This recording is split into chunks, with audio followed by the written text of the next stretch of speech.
Kaip laimėti nesąžiningą žaidimą, kurį laimėti privalai. Atsistoti prieš patį stipriausią, žinomiausią, didžiausią ir žiauriausią čempioną nelengva. Ypač tuomet, kai žaidėjai ne tik nelygiaverčiai, bet žaidimo sąlygos taip pat nėra lygios. Žinoma, daugelis žaidimą žaisti bijojo, kiti bandė, tačiau nesėkmingai. O kiti žaisti net nemėgino.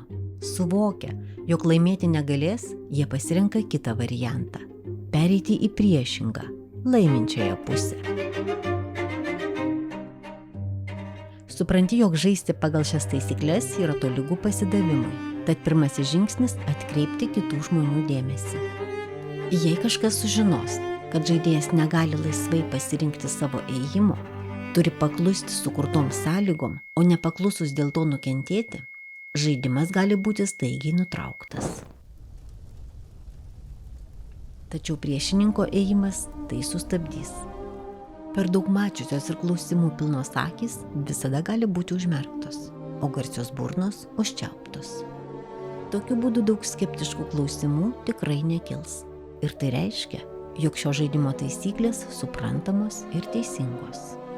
Todėl klausimas iškeliamas tau. Ar tikrai su žaidimu kažkas ne taip? O gal su tavimi kažkas ne taip?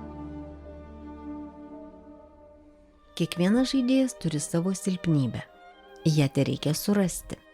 Tad kas nutiktų, jei stipriausią ir rimčiausią pasaulio žaidėją šiek tiek paerzintume?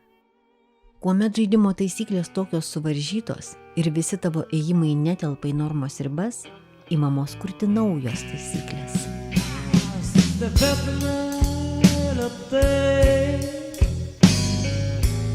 Dega cigaretė, ten kur buvo tai,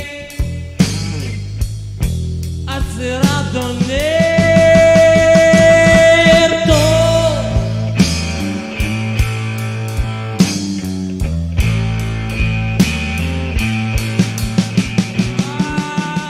Bet kuo daugiau naujų ėjimų sugalvoji, tuo jam darosi sunkiau ir sunkiau juos visus suvaldyti. Tad kažkurio tavo ėjimo gali ir nepastebėti, nesureikšminti ar praleisti pro akis. Nes juk ir eilinis per ilgai neprižiūrėtas pėstininkas gali tapti karalienė ir žaidimą pasukti visai kitą linkme. Кеемя, тята шедаваря, кеемя. Tobulas momentas. Viskas lentoje įsidėstė palankiai. Šachas. Tu nesitikėjai, kad pavyks. Nežinojai, kad gali pavykti.